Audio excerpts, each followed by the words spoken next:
கர்த்தர் நல்லவராயிருக்கிறார். ಒಳ್ಳೆಯವರಾಗಿದ್ದಾರೆ. Amen. Amen. ಕರ್ತರ್ ನಮಗೆ ಎಂದೈக்கும் அவர் போதுமானவராயிருக்கிறார். ಯಾವತ್ತೂ ಅವರು ಸಾಕಾದಷ್ಟಾಗಿದ್ದಾರೆ. அவர் நமக்கு கிருபையுள்ளவராய், ಅವರು ನಮಗೆ ಕೃಪೆಯುಳ್ಳವರಾಗಿ, அவர் இரக்கமுள்ளவராயிருக்கிறார். ಕನಿಕರ ಉಳ್ಳವರಾಗಿ ಇದ್ದಾರೆ. ஆமென். ಆಮೆನ್. ஹல்லேலூயா. ಹಲ್ಲೆಲೂಯಾ. இந்த புனித வெள்ளியிலும் கூட ಈ ಗುಡ್ ಫ್ರೈಡೆ ದಿನದಲ್ಲಿ ಕೂಡ நாம் ஆண்டவராகிய இயேசு கிறிஸ்து ದೇವರಾದ ಯೇಸು ಕ್ರಿಸ್ತನು அவர் சிலுவையிலே தொங்கிக் கொண்டிருக்கும் போது ಶಿಲುಬೆಯಲ್ಲಿ ಹಾಕಲ್ಪಟ್ಟಾಗ அவர் 7 வார்த்தைகளை பொன் வார்த்தைகளாய் முடித்தார். ಅವರು ಹೇಳಿದ 7 ವಾಕ್ಯಗಳನ್ನು, ಅದು ಚಿನ್ನದಂತೆ ಇರುವ ವಾಕ್ಯಗಳನ್ನು ನಾವು ಧ್ಯಾನಿಸೋಣ. ஹல்லேலூயா. ಆಮೆನ್. 7 பொன்மொழிகள் என்று சொல்லுவார்கள், இல்லை என்றால் 7 பூக்கள் என்று சொல்லுவார்கள். 7 ಹೂಗಳು ಅಂತ ಹೇಳುತ್ತಾರೆ. ஹல்லேலூயா. ಹಲ್ಲೆಲೂಯಾ. இப்பொழுது கூட லூக்காவின் சுவிசேஷம் ಲೂಕದಲ್ಲಿ 23வது அதிகாரம் 23ನೇ ಅಧ್ಯಾಯ 34வது வசனத்தை நாம் படிக்கிறோம். 34ನೇ ವಾಕ್ಯವನ್ನು ನೋಡಿ. அப்பொழுது இயேசு, பிதாவே, இவர்களுக்கு மன்னியும், தாங்கள் செய்கிறது இன்னதென்று அறியாதிருக்கிறார்களே. அவருடைய வஸ்திரங்களை அவர்கள் பங்கிட்டு சீட்டு போட்டார்கள். ஆமென். ஹல்லேலூயா. ಹಲ್ಲೆಲೂಯಾ. கடவுளுவதி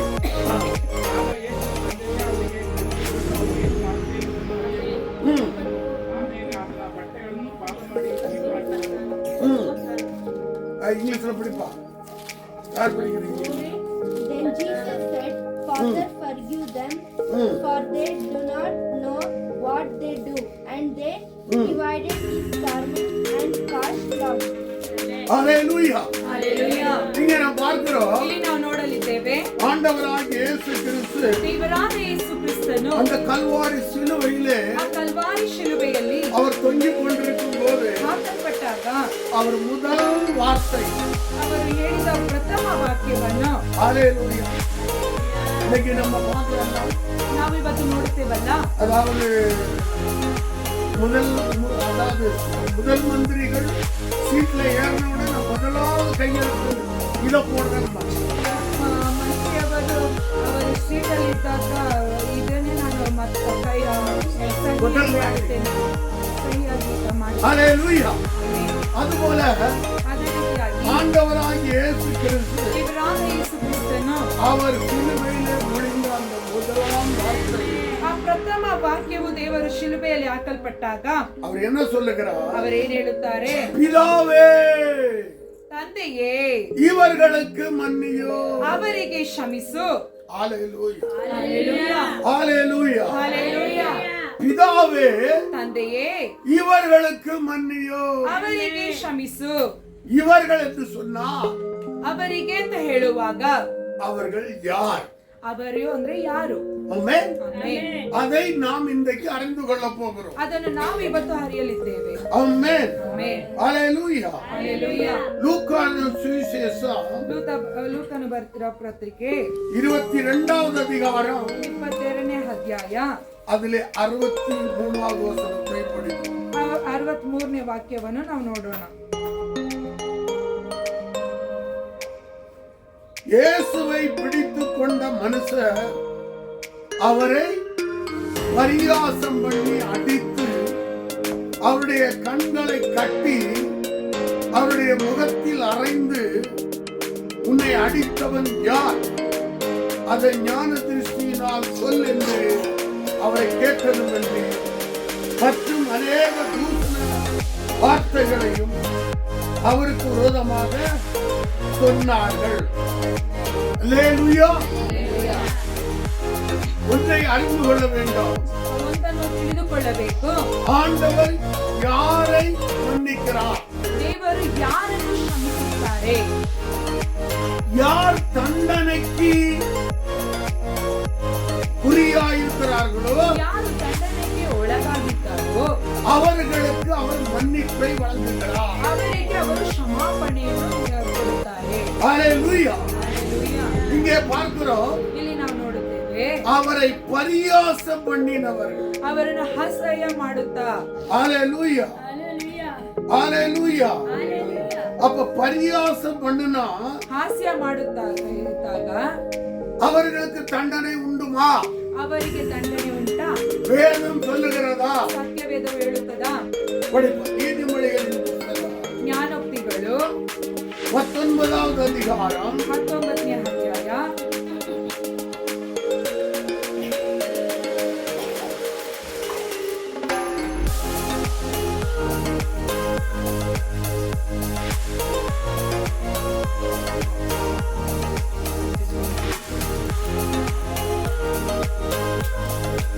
29வது வசனம். 29ನೇ ವಾಕ್ಯವನ್ನು ನಾವು ನೋಡೋಣ. பரியாசக்காரருக்கு தண்டனைகளும் மூடருடைய முதுகுக்கு அடிகளும் ஆயத்தமாயிருக்கிறது. அல்லேலூயா. அப்படியானால் ಹಾಗಾದರೆ இந்த பரியாசம் பண்ணினவர்கள் ಈ ಹಾಸ್ಯ ಮಾಡುತ್ತಾ ಇರುವವರು அவர்கள் தண்டிக்கப்படுவார்களே, ಅವರು ದಂಡನೆಗೆ ಒಳಗಾಗುತ್ತಾರಲ್ಲ, அவர்களுக்கு நாம் மன்னிப்பை வழங்குவோம். ಅವರಿಗೆ ತೀರ್ಪು ಸಿದ್ಧ ಮಾಡಲು அல்லேலூயா என்று சொல்லி ಅಂತ ಹೇಳಿ அவரை பரியாசம் பண்ணினவர்கள் ಅವರನ್ನು ಹಾಸ್ಯ ಮಾಡುತ್ತಾ அவர்களுக்காக அவர் பிதாவினிடத்திலே ಅವರಿಗಾಗಿ ಅವರು ತಂದೆಯ ಬಳಿಯಲ್ಲಿ, பிதாவே இவர்களுக்கு மன்னியோ, ತಂದೆಯೇ ಇವರನ್ನು ಕ್ಷಮಿಸು. ஆமென். ಆಮೆನ್. அல்லேலூயா. ಹಲ್ಲೆಲೂಯಾ. அல்லேலூயா. ಹಲ್ಲೆಲೂಯಾ. அடுத்தபடியாக நாம் பார்க்கிறோம் ಅದನಂತರ ನಾವು ನೋಡಲಿದ್ದೇವೆ லூக்காவின் சுவிசேஷம் ಲೂಕ ಬರೆದ ಪತ್ರಿಕೆ 23வது அதிகாரம் 23ನೇ ಅಧ್ಯಾಯ அதிலே 10வது வசனத்தை படிக்கிறேங்க. 10ನೇ ವಾಕ್ಯವನ್ನು ಗಮನಿಸಿ. பிரதான ஆசாரியரும் வேதபாரகரும் அவர் மேல் பிடிவாதமாய் குற்றம் சாட்டிக் கொண்டே நின்றார். அல்லேலூயா. அல்லேலூயா. ಹಲ್ಲೆಲೂಯಾ. பிரதான ஆசாரியரும் ಮಹಾಯಾಜಕರು, அதிகாரிகளும் ಶಾಸ್ತ್ರಿಗಳು, இல்ல, பிரதான ஆசாரியரும் வேதபாரகரும் ಮಹಾಯಾಜಕರು, ಶಾಸ್ತ್ರಿಗಳು அவர் மேல் பிடிவாதமாய் குற்றம் சாட்டிக் கொண்டே நின்றார். ನಿಂತುಕೊಂಡು ಆತನ ಮೇಲೆ ಬಹು ಬಲವಾಗಿ ದೂರು ಹೇಳುತ್ತಿದ್ದರು. ஹalleluya. ಹಲ್ಲೆಲೂಯಾ. ஹalleluya. ಹಲ್ಲೆಲೂಯಾ. இப்போ இந்த குற்றம் சாட்டுகிற இவர்களுக்கு ಈ ದೂರು ಹೇಳುತ್ತಿರುವ ಇವರಿಗೆ தண்டனை உண்டு. ದಂಡನೆ ಅದು ಉಂಟು. ஆமென். ಆಮೆನ್. ஆனபடினாலே ಆದರೆ ஆண்டவர் சொல்லுகிறார், ದೇವರು ಹೇಳುತ್ತಾರೆ, இவர்களுடைய பாவங்களை ಇವರ ಪಾಪವನ್ನು ಕ್ಷಮಿಸು. ஹalleluya. ಹಲ್ಲೆಲೂಯಾ. இதாவே இவர்களுக்கு மன்னியோ. ತಂದೆಯೇ ಇವರಿಗೆ ಕ್ಷಮಿಸು. யாரு? வேதபாரகர், ಯಾರಿಗೆ? ಈ ಮಹಾಯಾಜಕರಿಗೂ, பிரதான ஆசாரியன், வேதபாரகர். ಶಾಸ್ತ್ರಿಗಳಿಗೂ ಮತ್ತೆ ಮಹಾಯಾಜಕರಿಗೂ இவர்கள் குற்றம் சாட்டிக் கொண்டே இருக்கிறார். ಇವರು ದೂರು ಹೇಳುತ್ತಾನೆ ಇದ್ದಾರೆ. ஆனா அதுலயும் எப்படி இவர் குற்றம் சாட்டுறாங்களா? ಯಾವ ರೀತಿ ದೂರು ಹೇಳುತ್ತಿದ್ದಾರೆ? பிடிவாதமா குற்றம் சாட்டுறாங்க. ಹಠ ಹಿಡಿದು ದೂರು ಹೇಳುತ್ತಿದ್ದಾರೆ. ஹalleluya. ಹಲ್ಲೆಲೂಯಾ. ஹalleluya. ಹಲ್ಲೆಲೂಯಾ. அவர்களையும் மன்னியும் என்று சொல்லுகிறார். ಅವರಿಗೂ ಕ್ಷಮಾಪಣೆ ನೀಡು ಅಂತ ಹೇಳುತ್ತಿದ್ದಾರೆ. ஆமென். வேதத்திலே நாம் பார்க்கிறோம், ಸತ್ಯವೇದದಲ್ಲಿ ನಾವು ನೋಡುವುದಾದರೆ தானியேலின் புத்தகம் ದಾನಿಯೇಲನ ಪುಸ್ತಕ 6வது அதிகாரம் 6ನೇ ಅಧ್ಯಾಯ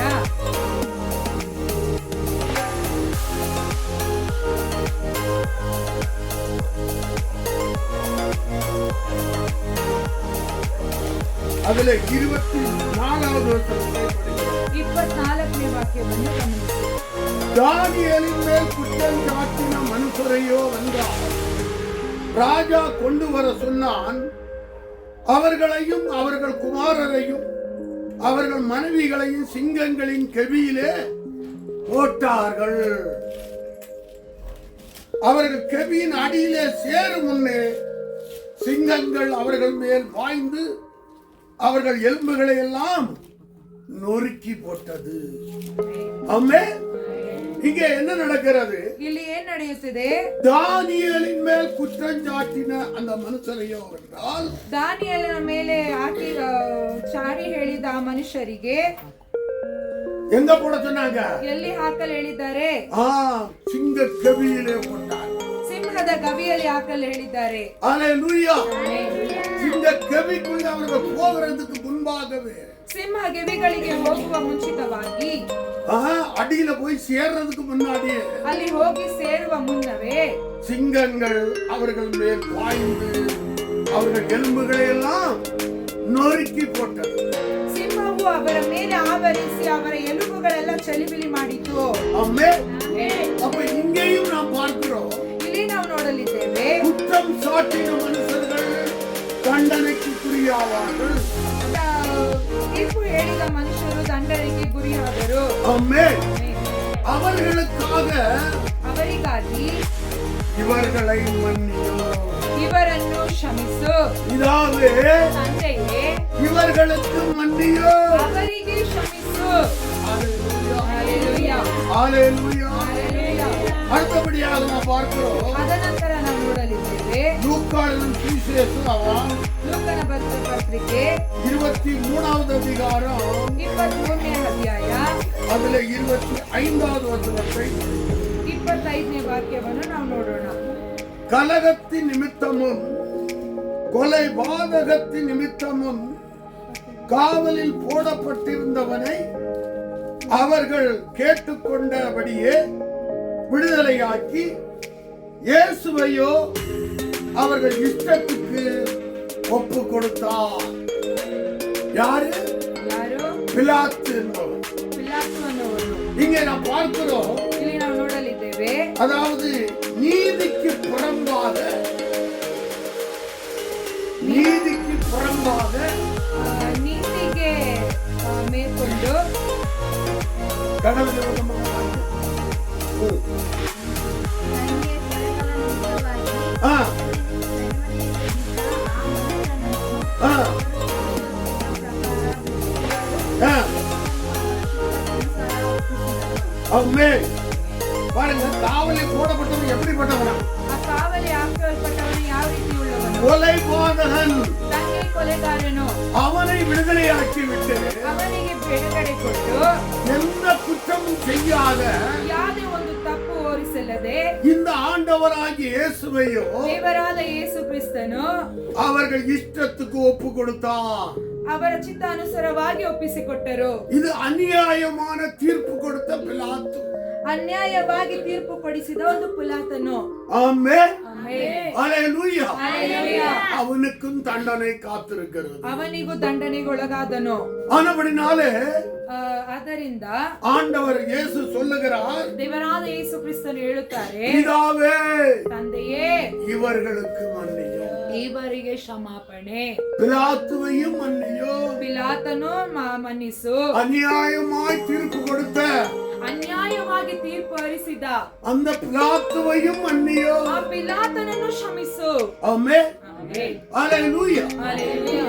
இப்படியாக ಈ ರೀತಿಯಾಗಿ ஆண்டவராகிய இயேசு கிறிஸ்து ದೇವರಾದ ಯೇಸು ಕ್ರಿಸ್ತನು தன்னை பரியாசம் பண்ணினவர்களையும் ತನ್ನನ್ನು ಅಸಹ್ಯ ಮಾಡುವವರನ್ನು, தூசண வார்த்தைகள் பேசினவர்களையும் ದೂಷಣೆ ವಾರ್ತೆಗಳನ್ನು ಹೇಳಿದವರನ್ನು, முகத்தில் அறைந்தவர்களையும் ಮುಖದಲ್ಲಿ ಹೊಡೆದವರನ್ನು, குற்றம் சாட்டினவர்களையும் ದೂರು ಹೋರಿಸಿದವರನ್ನು, அநியாயமாய் தீர்ப்பு செய்தவர்களையும் ಅನ್ಯಾಯವಾಗಿ ತೀರ್ಪು ಕೊಡಿಸಿದವರು.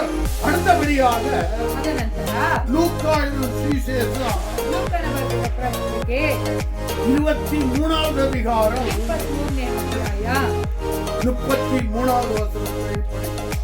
33ನೇ ವಾಕ್ಯವನ್ನು ನಾವು கபாலஸ்தலம் என்று சொல்லப்பட்ட இடத்தில் அவர்கள் சேர்ந்த பொழுது அங்கே அவரையும் அவருடைய வலது பக்கத்தில் ஒரு குற்றவாளியையும் அவருடைய இடது பக்கத்தில் ஒரு குற்றவாளியையும் சிலுவைகளில் அறைந்தார்கள். ஹல்லேலூயா. ஹல்லேலூயா. கடந்து ಹೋದ್ರಿ. ಅವರು ಕಬಾಲವೆಂಬ ಸ್ಥಳಕ್ಕೆ ಬಂದಾಗ ಅಲ್ಲಿ ಆತನನ್ನು ಆ ದುಷ್ಕರ್ಮಿಗಳನ್ನು ಶಿಲುಬೆಗೆ ಹಾಕಿದರು. ಒಬ್ಬನನ್ನು ಆತನ ಬಲಗಡೆಯಲ್ಲಿ, ಒಬ್ಬನನ್ನು ಆತನ ಎಡಗಡೆಯಲ್ಲಿ ಹಾಕಿದರು. சரி, இங்கிலீஷ்ல படிப்பாங்க. When they come to the place called themselves that Jesus there and two criminals, one on the right and one on the left. Amen. Hallelujah. Hallelujah. அப்ப சிலுவையில் அவரை அறைந்தவர்களை ಶಿಲುಬೆಯಲ್ಲಿ ಅವರನ್ನು ಒಡೆದವರನ್ನು அவர்களும் தண்டனைக்கு குறியானவர்கள். ಅವರು ದಂಡನೆಗೆ ಒಳಗಾದವರು அவர்களுக்காகவும் ಅವರಿಗಾಗಿಯೂ பிதாவே ತಂದೆಯೇ இவர்களை ಇವರನ್ನು ಕ್ಷಮಿಸು. ஆமென். ಆಮೆನ್. ஹல்லேலூயா. ಹಲ್ಲೆಲೂಯಾ. ஹல்லேலூயா. ಹಲ್ಲೆಲೂಯಾ. ஆண்டவரினால் அன்பு தேவனுடைய பிள்ளைகள், ಪ್ರೀತಿಯ ದೇವರ ಮಕ್ಕಳೇ, ஆண்டவராகிய இயேசு கிறிஸ்து ದೇವರಾದ ಯೇಸು ಕ್ರಿಸ್ತನು யாருக்கெல்லாம் மன்னிப்பு கொடுத்தாரோ ಯಾರಿಗೆಲ್ಲ ಕ್ಷಮಾಪಣೆ ನೀಡಿದರೋ அவர்களுக்கெல்லாம் தண்டனையிலிருந்து விடுதலை. ಅವರಿಗೆಲ್ಲ ದಂಡನೆಯಿಂದ ಹೊರಪಡಿಸುವಂತೆ. ஆமென். ಆಮೆನ್. ஹல்லேலூயா. ಹಲ್ಲೆಲೂಯಾ. அதுபோலதான் ಅದೇ ರೀತಿಯಾಗಿಯೇ இந்த முழு உலகத்தில் உள்ள ಈ ಪೂರ್ಣ ಲೋಕದಲ್ಲಿರುವ எல்லாருடைய பாவங்களையும் ಎಲ್ಲರ ಪಾಪಗಳನ್ನು அவர் ஏற்றுக்கொண்டு ಅವರು ಹೊತ್ತಿಕೊಂಡು சிலுவையிலே தன்னை விட்டுக் கொடுத்தார். ತನ್ನನ್ನೇ ತ್ಯಾಗವಾಗಿ ಒಪ್ಪಿಸಿಕೊಟ್ಟನ ಆ ಶಿಲುಬೆಯಲ್ಲಿ. எதற்காக? ಯಾತಕ್ಕಾಗಿ? ஜனங்கள் மேலே தண்டனை போகக்கூடாது. ಜನರ ಮೇಲೆ ಆ ದಂಡನೆಯನ್ನು ಹೋಗಬಾರದು ಅಂತ ಹೇಳಿ. ஆமென். ಆಮೆನ್. எங்களுக்கு சமாதானம் ಉಂಟು ಪಡುಂ ದಂಡನೆಯೇ உம்மேலே விழுந்ததையா. எங்களுக்கு சமாதானம் உண்டு படும் தண்டனையே உம்மேலே விழுந்ததையா. ஐயா உம்மேலே விழுந்ததையா. ஐயா உம்மேலே விழுந்ததையா. நீ நல்லவர், சர்வ வல்லவர். நீ நல்லவர், சர்வ வல்லவர். உங்க இரக்கத்துக்கு முடிவே இல்லை. உங்க அன்பிற்கு அளவே இல்லை. உங்க இரக்கத்துக்கு முடிவே இல்லை. உங்க அன்பிற்கு அளவே இல்லை. அவை எப்பொழுதும் புதிதாயிருக்கும். அவை எப்பொழுதும் புதிதாயிருக்கும். மனதுருகும் தெய்வமே இயேசையா, உம்மை மனதார துதிப்பேன், ஸ்தோத்தரிப்பேன். மனதுருகும் தெய்வமே இயேசையா, உம்மை மனதார துதிப்பேன், ஸ்தோத்தரிப்பேன். ஹல்லேலூயா. ஹல்லேலூயா. அடுத்தபடியாக ಅದ ನಂತರ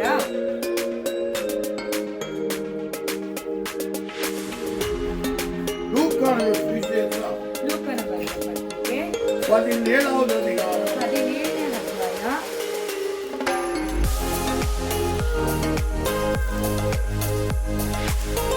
அதிலே 3வது வசனத்தை படிக்கிறோம். 3ನೇ ವಾಕ್ಯವನ್ನು ಗಮನಿಸಿ.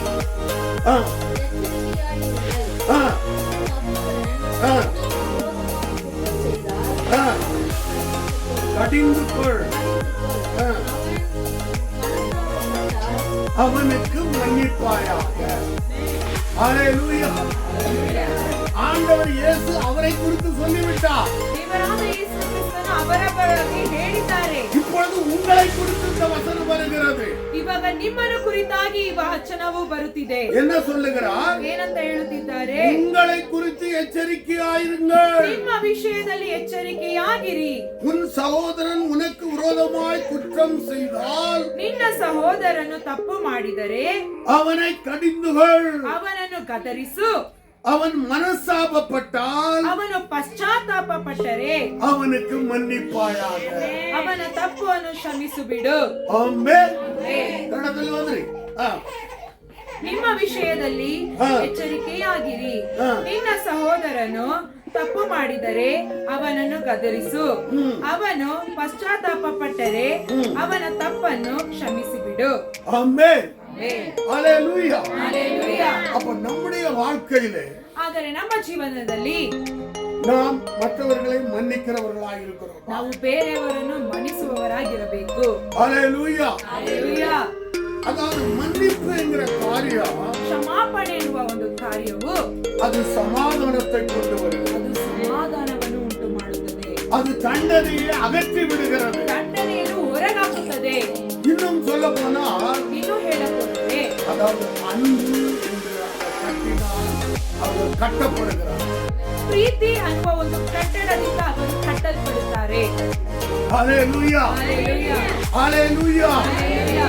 ஆண்டவரே, எனக்கு அருமையான தேவ பிள்ளைகள், ಪ್ರಿಯ ದೇವರ ಮಕ್ಕಳೇ, ஒரு செய்ய வேண்டும், ಒಬ್ಬರಿಗೊಬ್ಬರು ಏನು ಮಾಡಬೇಕು? மன்னிக்க. ಕ್ಷಮಿಸಬೇಕು. அப்பொழுதுதான் ಆಗ ಮಾತ್ರನೇ நாம் ஒருவரோடு ஒருவர் அன்பா இருக்க முடியும். ಒಬ್ಬರಿಗೊಬ್ಬರು ಪ್ರೀತಿಯಾಗಿರಬಹುದು. ஆமென். ஏனென்றால் வேதம் சொல்லுகிறது, ಸತ್ಯವೇದವು ತಿಳಿಸುತ್ತದೆ, காண்கிற சகோதரனிடத்தில் அன்பு கூறாவிட்டால் ಕಾಣುವ ಒಂದು ಸಹೋದರನ ಬಳಿ ನೀನು ಪ್ರೀತಿ ತೋರಿಸಲಿಲ್ಲದಿದ್ದರೆ காணாத தேவனிடத்தில் எப்படி அன்பு கூறுவார்? ಕಾಣದೇ ಇರುವ ದೇವರ ಬಳಿಯಲ್ಲಿ ನೀನು ಹೇಗೆ ಪ್ರೀತಿ ತೋರಿಸುತ್ತೀಯಾ? ஹalleluya. ಹಲ್ಲೆಲೂಯಾ. ஆனபடினாலே ಆದ್ದರಿಂದ நாம் ஒருவரை ஒருவர் மன்னிக்க வேண்டும். ನಾವು ಒಬ್ಬೊಬ್ಬರನ್ನು ಕ್ಷಮಿಸಬೇಕು. ஆமென். ஒரு வசனத்தை கூட படியுங்க. ಒಂದು ವಾಕ್ಯವನ್ನು ನೋಡೋಣ. யோவானின் சுவிசேஷம் ಯೋಹಾನನು 20வது அதிகாரம் 20ನೇ ಅಧ್ಯಾಯ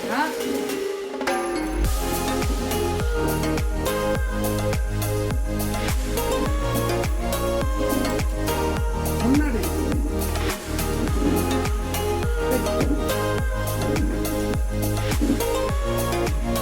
ஹalleluya. இங்க நான் பார்க்கிறோம், ಇಲ್ಲಿ ನಾವು ನೋಡಲಿದ್ದೇವೆ 20வது அதிகாரம் 20ನೇ ಅಧ್ಯಾಯ 23வது வசனத்தை படிக்கிறேன்.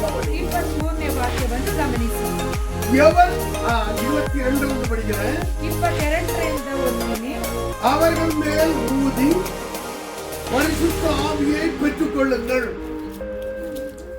எவர்களுடைய பாவங்களை மன்னிக்கிறீர்களோ அவைகள் அவர்களுக்கு மன்னிக்கப்படும். எவர்களுடைய பாவங்களை மன்னியாதிருக்கிறீர்களோ அவைகள் அவர்களுக்கு மன்னிக்கப்படாதிருக்கும் என்றார். கடவுள் வந்து ಇದನ್ನು ಹೇಳಿ ಅವರ ಮೇಲೆ ಊದಿ ಅವರಿಗೆ ಪವಿತ್ರಾತ್ಮ ವರವನ್ನು ತಕ್ಕೊಳ್ಳಿರಿ. ನೀವು ಯಾರ ಪಾಪಗಳನ್ನು ಕ್ಷಮಿಸಿ ಬಿಡುತ್ತೀರೋ ಅವರಿಗೆ ಅವುಗಳ ಕ್ಷಮಾಪಣೆ ಆಗುತ್ತದೆ. ಯಾರ ಪಾಪವನ್ನು ಕ್ಷಮಿಸದೆ ಉಳಿಸುತ್ತೀರೋ ಅವರಿಗೆ ಅವುಗಳನ್ನು ಉಳಿಸುತ್ತೇವೆ ಅಂದನು. ஆமென். ஹalleluya. இங்க நாம் பார்க்கிறோம், ಇಲ್ಲಿ ನಾವು ನೋಡುತ್ತೇವೆ, பரிசுத்த ஆவியை பெற்றுக்கொண்ட தேவனுடைய பிள்ளைகள் ಪವಿತ್ರಾತ್ಮ ವರಗಳನ್ನು ತಗೊಂಡಿರುವ ದೇವ ಮಕ್ಕಳು ஒருவருடைய பாவங்களை மன்னிக்க அதிகாரம் கிடைத்தவர்களாயிருக்கிறார். ಒಬ್ಬೊಬ್ಬರ ಪಾಪಗಳನ್ನು ಮನ್ನಿಸಲು ಅವರು அதிகாரம். ಅಧಿಕಾರವನ್ನು ಹೊಂದಿದವರಾಗಿದ್ದಾರೆ. ஆமென். ಏ, ஹalleluya. ಹಲ್ಲೆಲೂಯಾ. ஆனபடினாலே ಆದ್ದರಿಂದ தேவனுடைய பிள்ளைகளே, ದೇವರ ಮಕ್ಕಳೇ, நாம் ஒருவரை ஒருவர் மன்னித்து ನಾವು ಒಬ್ಬೊಬ್ಬರಿಗೆ ಕ್ಷಮಿಸಿ நாம் தேவனுடைய அந்த அன்பின் பிரமாணத்தை ದೇವರ ಒಂದು ಪ್ರೀತಿಯ ಪ್ರಮಾಣವನ್ನು நாம் நிறைவேற்ற கடமையுள்ளவர்களாயிருக்கிறோம். ನಾವು ನೆರವೇರಿಸಲು ಅಶ್ವಸ್ಥರಾಗಿದ್ದೇವೆ. ஏனென்றால் நம்முடைய குடும்பங்களிலும் கூட ಏಕೆಂದರೆ ನಮ್ಮ ಕುಟುಂಬಗಳಲ್ಲಿ ಕೂಡ ஒருவருக்கொருவர் மன்னிக்கிற தன்மை இருக்கிறது. ಒಬ್ಬರಿಗೊಬ್ಬರು ಕ್ಷಮಿಸುವ ಒಂದು ಗುಣ ಇರಬೇಕು. ஹalleluya. ಹಲ್ಲೆಲೂಯಾ. அப்படி இல்லாமல் ಹಾಗಿಲ್ಲದೆ ஒரு சிலவங்க சொல்லுவாங்க பாருங்க, ಒಬ್ಬೊಬ್ಬರು ಹೇಳುತ್ತಾರೆ ನೋಡಿ, அவ செத்தா கூட அவ கிட்ட அவ பணத்தை கூட நான் பார்க்க மாட்டேன். ಅವರು ಸಾಯುವ ರೀತಿಯಾಗಿದ್ದರೂ ಅವಳ ಮುಂದೆ ನಾನು ನಿಲ್ಲುವುದಿಲ್ಲ. ஹalleluya. ಹಲ್ಲೆಲೂಯಾ. ஹalleluya. ಹಲ್ಲೆಲೂಯಾ. இப்படியான கடினமான வார்த்தைகளை பேசிவிடுகிறார். ಈ ರೀತಿಯಾದ ಕಠಿಣವಾದ ಮಾತುಗಳಿಂದ ಹೇಳುವರು. அதனால்தான் ஆண்டவர் சொல்லுகிறார், ಆದ್ದರಿಂದ ದೇವರು ಹೇಳುತ್ತಿದ್ದಾರೆ, தேவனுடைய ஆவியை பெற்ற தேவனுடைய பிள்ளையே, ದೇವರ ಪವಿತ್ರಾತ್ಮ ವರವನ್ನು ಹೊಂದಿರುವ ದೇವರ ಮಕ್ಕಳೇ, நீ யாருடைய பாவங்களை மன்னிக்கிறாயோ ನೀನು ಯಾರ ಪಾಪವನ್ನು ಕ್ಷಮಿಸುತ್ತೀಯೋ அவர்கள் பாவங்களை நானும் மன்னிப்பேன். ಅವರ ಪಾಪವನ್ನು ನಾನು ಕ್ಷಮಿಸುತ್ತೇನೆ. ஹalleluya. ಹಲ್ಲೆಲೂಯಾ. ஆனபடினாலே அந்த மன்னிக்கிற அந்த குணம், ಆದ್ದರಿಂದ ಮನ್ನಿಸುವ ಒಂದು ಗುಣವು அது தேவனுக்கு ஒரு காரியமாய். ಅದು ದೇವರಿಗೆ ಮೆಚ್ಚುಗೆಯಾದ ಒಂದು ಕಾರ್ಯವಾಗಿದೆ. ஆமென்.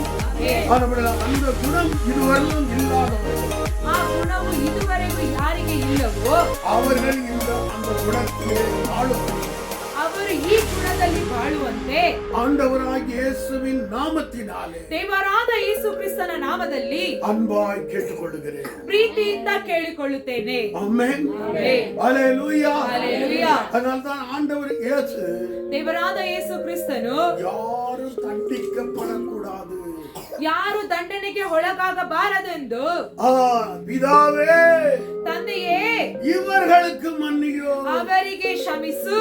ஹல்லேலூயா. ஹalleluya. ஹல்லேலூயா. ஹalleluya. ஏனென்றால் தண்டனையிலிருந்து விடுதலை ஆனால் மாத்திரமே ದಂಡನೆಯಿಂದ ಹೊರಗೆ ಬಂದರೆ ಮಾತ್ರವೇ சமாதானமான வாழ்க்கை.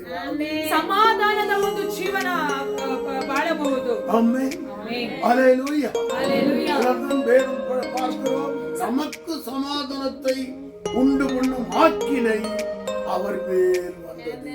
ಸತ್ಯವೇದದಲ್ಲಿ ನಾವು ನೋಡುವುದಾದರೆ ನಾವು ಸಮಾಧಾನದಿಂದ ಜೀವಿಸುವಂತೆ ಅವರು ದಂಡನೆಗೆ ಒಳಗಾದರು. ஆமென். ಆಮೆನ್. ஹல்லேலூயா. ஹalleluya. ஹல்லேலூயா. ஹalleluya. ஆண்டவரே, எனக்கு அருமையான தேவனுடைய பிள்ளைகளே, ಪ್ರಿಯ ದೇವರ ಮಕ್ಕಳೇ, அதான் வேதம் சொல்லுகிறது, ಸತ್ಯವೇದವು ಸ್ಪಷ್ಟವಾಗಿ ತಿಳಿಸುತ್ತದೆ, சமாதானம் பண்ணுகிறவர் ಸಮಾಧಾನ ಮಾಡುವವರು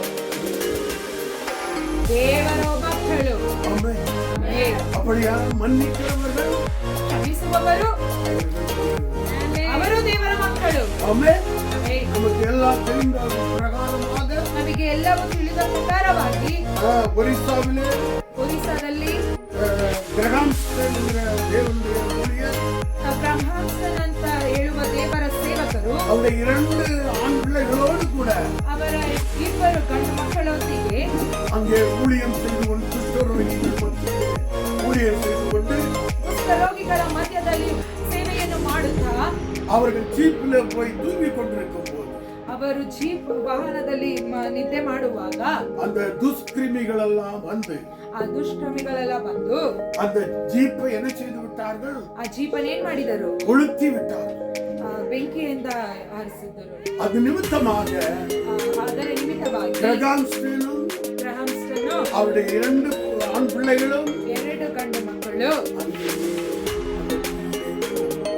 ಆ ಬೆಂಕಿಯಲ್ಲಿ ಅವರು ಸುಟ್ಟು ಬೂದಿಯಾದರು. பிறகு கிரகாம்ஸ்டனுடைய மனைவி வரும்போது ಬ್ರಹ್ಮಾಂಸನ್ ಅವರ ಹೆಂಡತಿ ಬರುವಾಗ அவர்கள் எல்லாம் கேட்கும்போது ಎಲ್ಲರೂ ಕೇಳುವಾಗ இவர்களுக்கு நாங்கள் என்ன தண்டனை கொடுத்தோம் ಇವರಿಗೆ ನಾವು ಏನು ದಂಡನೆಗೆ ಒಳಗಾಗಬಹುದು என்று கேட்ட வேளையில் ಅಂತ ಕೇಳಿದಾಗ அவர் அந்த அம்மா சொல்லுகிறார், ಆ ಅಮ್ಮ ಹೇಳಿದರು, நீங்கள் அவர்களை ನೀವು ಅವರಿಗೆ ದಂಡನೆ ಮಾಡಬೇಡಿ, நான் அவர்களை மன்னித்து விடுகிறேன். ನಾನು ಅವರನ್ನು ಕ್ಷಮಿಸುತ್ತೇನೆ. ஹல்லேலூயா. ಹಲ್ಲೆಲೂಯಾ. ನೋಡಿರಿ, புருஷன் ತನ್ನ ಪುರುಷನು தன்னுடைய 2 ஆண் பிள்ளைகள் ತನ್ನ 2 ಗಂಡು ಮಕ್ಕಳು உயிரோட அந்த ஜீப்ல வச்சு கொடுத்தாங்க. ಜೀವಂತವಾಗಿ ಆ ಜೀಪಿನಲ್ಲಿ ಅವರು ಸತ್ತಿದರು. ஹல்லேலூயா. அப்படிப்பட்ட அந்த சூழ்நிலையில கூட ಆ ಒಂದು ಸಮಯದಲ್ಲೂ ಕೂಡ அவர்களை நாம் பழிவாங்க வேண்டும், ಅವರಿಗೆ ನಾನು ಸೇಡು ತೀರಿಸಿಕೊಳ್ಳಬೇಕು ಅಂತ ಹೇಳಿ அப்படிப்பட்ட எண்ணம் அந்த அருமை தாயாருக்கு இல்லை. ಆ ರೀತಿಯಾದ ಯೋಚನೆ ಆ ತಾಯಿಗೆ ಇಲ್ಲ. ನೋಡಿ, ஹல்லேலூயா. ಹಲ್ಲೆಲೂಯಾ. எப்படி பிதாவே இவர்களுக்கு மன்னியும் என்று சொன்னது போல ಹೇಗೆ ತಂದೆಯೇ ಅವರಿಗೆ ಕ್ಷಮಿಸು ಅಂತ ಹೇಳುವ ರೀತಿಯಾಗಿ அந்த அருமை தாயார் அன்றைக்கு சொன்னார் வார்த்தை. ಆ ತಾಯಿಯು ಅದೇ ರೀತಿಯಾಗಿ ಹೇಳಿದರು. அது இன்றைக்கு உலகமெங்கும் தொனித்துக் கொண்டே இருக்கிறது. ಲೋಕ ಪೂರ್ಣವಾಗಿ ಅದು ಇವತ್ತು ಎಲ್ಲ ಸಂಗಡವು ಒಂದು ಘೋಷಣೆ ಹೋಗಿದೆ. ஆமென். ಆಮೆನ್. ஹல்லேலூயா. ಹಲ್ಲೆಲೂಯಾ. ஆண்டவரே, எனக்கு அருமையான தேவனுடைய ಪ್ರಿಯ ದೇವರ ಮಕ್ಕಳೇ, நாமும் ஒருவரை ஒருவர் மன்னி ಒಬ್ಬರಿಗೊಬ್ಬರು ಕ್ಷಮಿಸಿ சமாதானமாய் அன்பாய் வாழ்வது ಸಮಾಧಾನವಾಗಿ ಪ್ರೀತಿಯಿಂದ ಬಾಳುವುದಕ್ಕೆ நாமும் அதற்கு காரணராயிருப்போம். ನಾವು ಅದಕ್ಕೆ ಕಾರಣನಾಗಿರಬೇಕು. ஆமென். ಆಮೆನ್. இந்த வார்த்தைகளினால் ಈ ವಾಕ್ಯದಿಂದ தேவன் உங்களை ஆசீர்வதிப்பார். ದೇವರು ನಿಮ್ಮನ್ನು ಆಶೀರ್ವದಿಸಲಿ. ஆமென். ಆಮೆನ್. இது ஆண்டவராகிய இயேசு கிறிஸ்து ಇದು ದೇವರಾದ ಯೇಸು ಕ್ರಿಸ್ತನು அந்த சிலுவையிலே தொங்கிக் கொண்டிருக்கும் போது ಆ ಶಿಲುಬೆಯಲ್ಲಿ ಹಾಕಲ್ಪಟ್ಟಾಗ சொன்ன முதலாவது வார்த்தையாய், ಹೇಳಿದ ಪ್ರಥಮ ವಾಕ್ಯವು, பிதாவே ತಂದೆಯೇ, இவர்களுக்கு மன்னியோ, ಅವರಿಗೆ ಕ್ಷಮಿಸು கர்த்தர் தாமே இந்த வார்த்தையை ದೇವರು ನಿಮ್ಮ ಪಾತ್ರದಲ್ಲಿ ನಿಮ್ಮನ್ನು ಆಶೀರ್ವದಿಸಲಿ. நாம் எல்லாரும் கண்களை முடிக்கிறோம். ನಾವೆಲ್ಲರೂ ಕಣ್ಣುಗಳನ್ನು ಮುಚ್ಚಿ ನಾವು ಪ್ರಾರ್ಥಿಸೋಣ. பரலோக தகப்பனே உமக்கு நன்றி சொல்லுகிறோம். ಪರಲೋಕದ ತಂದೆಯೇ ನಿಮಗೆ ಸ್ತುತಿ ಮಾಡುತ್ತೇವೆ ಸ್ವಾಮಿ. என் ஆண்டவராகிய இயேசு கிறிஸ்து ನನ್ನ ದೇವರಾದ ಯೇಸು ಕ್ರಿಸ್ತನು யாரும் தண்டிக்கப்படக்கூடாது என்று சொல்லி ಯಾರು ದಂಡನೆಗೆ ಒಳಗಾಗಬಾರದೆಂದು பிதாவே இவர்களுக்கு மன்னியும் என்று ತಂದೆಯೇ ಇವರಿಗೆ ಕ್ಷಮಿಸು ಅಂತ ಹೇಳುವುದಕ್ಕೆ அவ்வளவு அன்புள்ளம் கொண்ட ಆ ರೀತಿಯುಳ್ಳ ಪ್ರೀತಿಯುಳ್ಳ ದೇವರು ஆண்டவரே உம்மை நாங்கள் கொண்டாடுகிறோம். ನಿಮ್ಮನ್ನು ನಾವು ಕೊಂಡಾಡುತ್ತಿದ್ದೇವೆ ಸ್ವಾಮಿ. நாங்களும் கூட தண்டிக்கப்படக்கூடாது என்று சொல்லி ನಾವು ದಂಡನೆಗೆ ಒಳಗಾಗಬಾರದೆಂದು ಹೇಳಿ எங்களுக்காக நீர் தண்டிக்கப்பட்டீரே. ನಮಗಾಗಿ ನೀನು ದಂಡನೆಗೆ ಒಳಗಾಗಿದಿ. நாங்கள் சமாதானமாக வாழும்படியாக ನಾವು ಸಮಾಧಾನದಿಂದ ಬಾಳುವುದಕ್ಕೆ ஆசீர்வாதமாய் வாழும்படியாக ಆಶೀರ್ವಾದವಾಗಿ ಬಾಳುವುದಕ್ಕೆ அன்பாக வாழும்படியாக ಪ್ರೀತಿಯಿಂದ ಬಾಳುವುದಕ್ಕೆ நீர் எங்களுக்கு கொடுத்த கிருபைக்காக ನೀವು ನಮಗೆ ಕೊಟ್ಟ ಕೃಪೆಗಾಗಿ கோடான கோடி ஸ்தோத்திரம். ಕೋಟಿ ಕೋಟಿ ಸ್ತೋತ್ರ ಸ್ವಾಮಿ. எல்லா கன மகிமை உமக்கே செலுத்துகிறோம். ಎಲ್ಲ ಸ್ತುತಿ ಘನ ಮಹಿಮೆ ನಿಮ್ಮೊಬ್ಬರಿಗೆ ಸಲ್ಲಿಸುತ್ತೇವೆ. இயேசு கிறிஸ்துவின் நாமத்தில் ಯೇಸು ಕ್ರಿಸ್ತನ ನಾಮದಲ್ಲಿ ஜெபம் கேளும் பரிசுத்தம் நல்ல பிதாவே. ಪ್ರಾರ್ಥನೆಯನ್ನು ಕೇಳು ತಂದೆಯೇ. ஆமென். ஆமென்.